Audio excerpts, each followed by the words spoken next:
Hello, good afternoon on a very toasted Delhi afternoon. It's been ages since we had the sun, and we have a lot of sunshine on the campus. To introduce you today to my guest, and our guest is Sunaina Chaturvedi. Sunaina is an alumnus of our institute, but she's gone and climbed greater heights in various other areas of professional life, some of them being defense, environment, and now she is a director with a large social objective organization called Cotton, Cotton, Cotton, Cotton Connect. Cotton Connect. Right. Yeah. More of that later. This our endeavor is to basically talk about interesting subjects which circle around to communications and somehow circle around to our lives. The idea is to bring interesting topics and interesting people who could come and enrich your lives both professionally as well as personally. And today, it all started with a thought. Many years ago, I attended a conference by Polycom, which was the video conferencing people. It's nearly 15 or 17 years ago. And the presentation had something very hard hitting, which said, if you take a flight from Delhi to Bombay and come back, the carbon footprint that your air seat or air ticket would leave would be equivalent to a 2000 cc car running in Delhi for a year. And that kind of shook me. And I told my boss, do I really have to come? He's saying nothing doing. I said carbon 14 footprint. But COVID changed that all. Many years ago, I told one of the bosses, the company that I was going to join, I can name it, it's called Condé Nast. And I said that, can I work out of Delhi? They said, no. I even told Leela Hotels, can I work out of Delhi? They said, no. But when COVID happened, all of them changed. They had sales heads working out of Philadelphia, out of Connecticut, out of Beijing, because that changed our mindset. And I think also how we looked at brands and environment and sustainability and good health and nutrition kind of switch kind of was thrown in. And I want to hear your views on what did you think, what happened, did it happen organically and slowly, or there was a big switch that happened, or did it show an inflection point after COVID? So I think the whole concern of managing our concerns with the environment has been ongoing.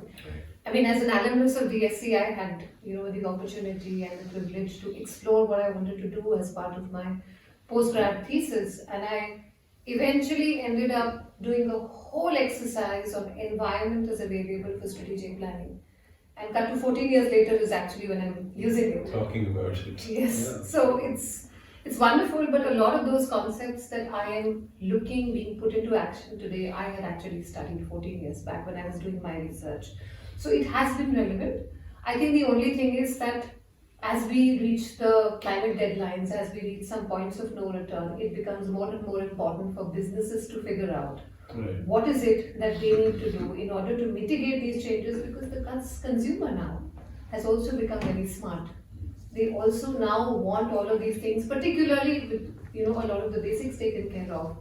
They want to know what is it that they are getting from this product in terms of its contribution to the environment, whether it's carbon negative, carbon positive, what is the origin, what is the traceability, so many other things that we definitely talk about. But certainly from COVID, this has become an even more conscious choice.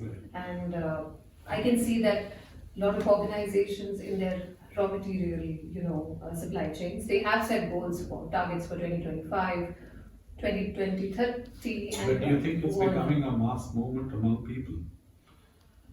It depends on what consumer are you looking at. For an Indian consumer, I think we are not there yet. I have a very funny example, Yeah. I always feel that environment is stuff that begins with you. And more often than not, people say, I can continue to do what I am doing, but it's like a shopping bag, and it's like, I have a very funny one. It's like, a lot of people go to a swimming pool and take a pee in it. And A lot of people think that I am the only one who's peeing in these million liters of water. But the Exactly. thing is, if everyone pees in it, there'll be more pee and less water. So I guess environment is also it's Exactly. a strange example, but that's how it is because we are the ones who are going to bring that change, and it's that one small little thing that you change.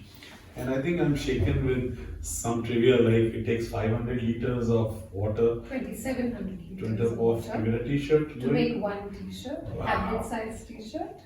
But that's That's also, unfortunately, that trivia doesn't tell you the whole story because right. a lot of it is to do with wrong irrigation techniques, for example. Right. So if you're doing the right thing, you'll probably be able to get something more sustainable. And that is actually the endeavor, isn't it? Like in food also they say that a piece of meat is that many liters of water because that much of grass went into the animal and therefore I think these statistics are really shocking. Would you like to name some responsible brands in the cotton field that you're talking about, or some path-breaking stuff that's happened in India? I have come across. I must tell you, I started working with Discovery Channel, and Discovery Channel had Discovery stores across America and at airports. And the first fact that somebody told me is that this fleece jacket is some 18 bottles or 20 bottles of empty water bottles of water. So they're making fleece out of that. I got Neiman's shoes, which they now say are made out Yes. of again bottles and stuff like that. I think these small little things help in consumer Actually, adaptability and yeah. adapting or accepting it, I guess. Actually, a lot of the global brands, particularly, Right. because India is such a large market for the raw material that is cotton. So, a lot of the brands sourcing cotton Right. from India, they come with a sense of responsibility now. Right. And particularly global brands because they have their own name, claims, all of these things to worry about. So, for example, you have a brand called Primark, Right. which is primarily in Europe and based out of the Based out of UK. Ireland, actually. Yes, the And it's a headquarters nice are issue. in Ireland and very, very economical, Yeah. and they run a very, very large program with us. You see everybody on Marble Arch carrying a Primark bag Yes, all yes, across because it's just Oxford the Street. It's easiest thing to affordable. buy, it's affordable. But And it's decent quality. yes, yes, Some of very, it very lasts, decent quality. some of their t-shirts last at least 2 Yeah, years. If not. and all of their cotton they source from what is called a Primark Sustainable Cotton Project, which runs Right. across the Indian subcontinent. And so they have made this bid, and they have this whole tag called Primark Cares. And it's very interesting Yeah. that it doesn't have to be a premium. Usually, Absolutely, absolutely. It's everyone about- thinks that yeah. anything environmentally friendly will come at a Yes. huge premium. Will come with I'm it. very interested Yeah. that a brand like Primark, Yes. which is a populist brand, comes across with a little more sustainability. Yeah, so you have the length and breadth, and in fact, luxury brands find it little less affordable Correct. to get because they don't have the That numbers. bulk. So with the bulk, you can actually do that more easily because you're able to source the cotton or any raw material that you're looking at sourcing. There are a lot of brands now also exploring alternative fibers. They're also exploring recycled fibers, and there are so many of these things happening because brands have now understood that it is very, very, very critical for them to find these alternatives because they have to meet some of their goals, which all organizations have had to set as part of the various accords that have been signed, as part of the United Nations programs. In addition to that, also it is, something that brands have now started to identify not only in terms of their environment but also their social as well as governance goals. That aside from the environment aspect, the human rights aspect in the supply chains of all of their raw materials is extremely critical. And so you have brands coming to us and saying that while we know we are sourcing organic cotton or we're sourcing regenerative organic cotton, we are not sure of the impact on the supply chain, that is the labor who's working into it, the farmers, the women. So we need solutions for that too. So because it's not simply just about the raw material, it's about the persons involved in the raw material. Right. And therefore it becomes very, very crucial for them to Yeah. identify. Also, Sunaina, I think the buzzword that's been around in campuses across the world, and even corporations and even governments, is ESG. And I think newsrooms are, if I were to write an article on ESG, it would get quickly picked up because there's so little writing and so little, or in fact, too much of writing sometimes.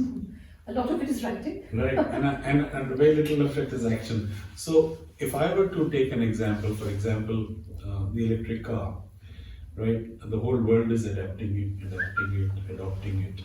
And I see a lot of expensive cars, even in Gurgaon, I see the Mercedes, the BMWs, and the Audi, which means that somebody who's spending a crore and a half, has to got to be really committed to the concept of an electronic vehicle, because I thought it's not somebody who's saving on the fuel, but this is someone who's saving on the environment. And maybe it is cool to do it in a camellia and to have an electronic car, but look at it, what goes around it.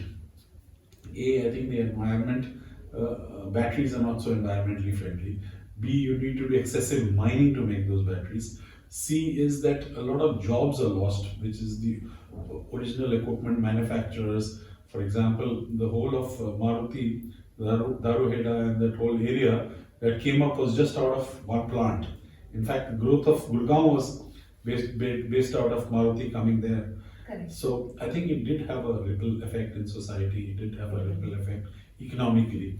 But it's a very tough call for governments, organizations to switch from Yeah. one level. I mean, when I went to America the last time before this one, I found that thermal power was being used rampantly.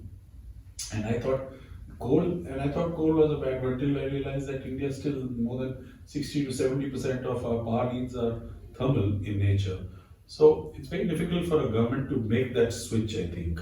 It's easier for armchair philosophers like us to probably sometimes make that inference, but I think that switch is the one that. So even from a switch perspective, like you mentioned, it is difficult for governments because at the practical level there are many challenges. There is something called economies of scale, and plus, if it's a completely new technology, every technology that we develop will have pros and cons. I mean, there's nothing that you can say that we 100% on the right track, and there can be no possibility of it going wrong, and all of those kind of things are not possible because right now probably we may appear to be a very advanced civilization, but we're quite nascent when it comes to utilizing the natural resources that we have around.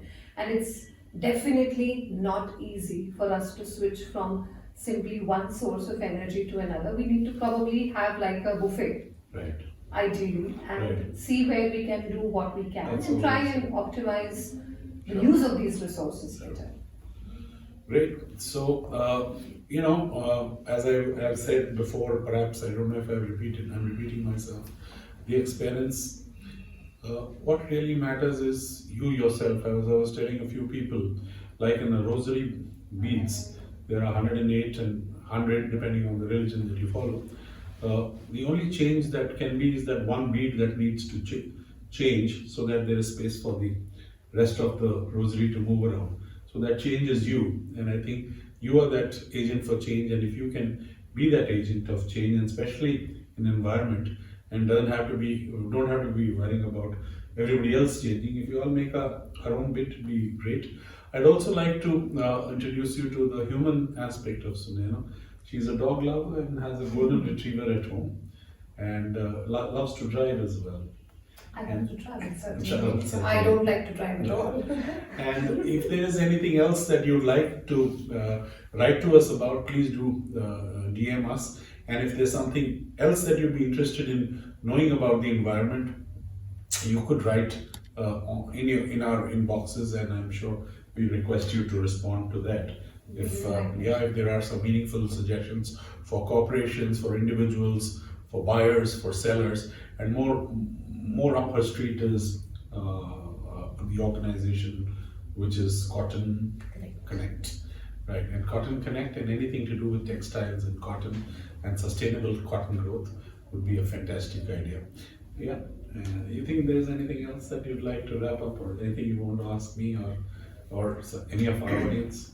So I think just one Something closing. that is thought provoking that you'd Yeah. like to leave with them. So I think one thing that I want to also just highlight is when we're talking about government switching, etc. It also comes from legislation. So in Europe, for example, there are a couple of legislations which are on the verge of being implemented. They've kind of been approved already. But it is those legislations that are going to actually drive the change backward towards how the raw material is produced, where is it sourced from, everything is going to be documented, even the fuel that is required from transportation from one to the other. So that level of stringent check is probably what is going to drive that change. And sometimes, they say now necessity and adversity is what actually creates something new. Yeah. So hopefully this could be a way to propel more research into what we can do or what we can do better to be able to bring about that balance of not utilizing or overutilizing resources that are there. Yeah, and I think less gospel and more action. I'd like to end with a small anecdote.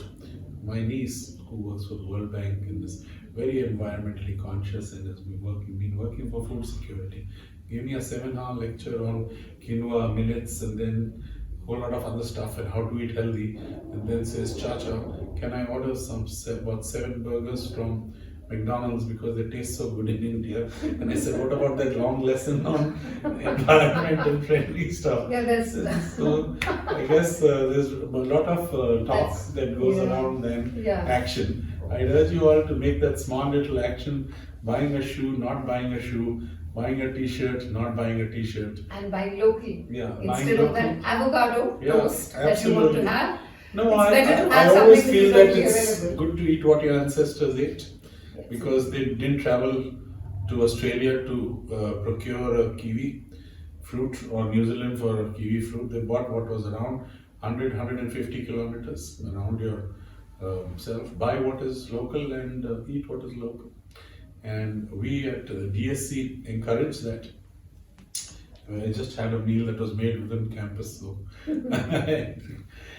thank you very much for your time, and we hope to see you all in greater numbers yet again. And we'd be happy to invite you again. And I think there are other sides of Sunaina which goes beyond. And it's about, I was threatened about my political beliefs, so we keep that for another day. Yeah, and thanks a lot, and have a good one. Thank you. Cheers. Thank you very much. Thanks.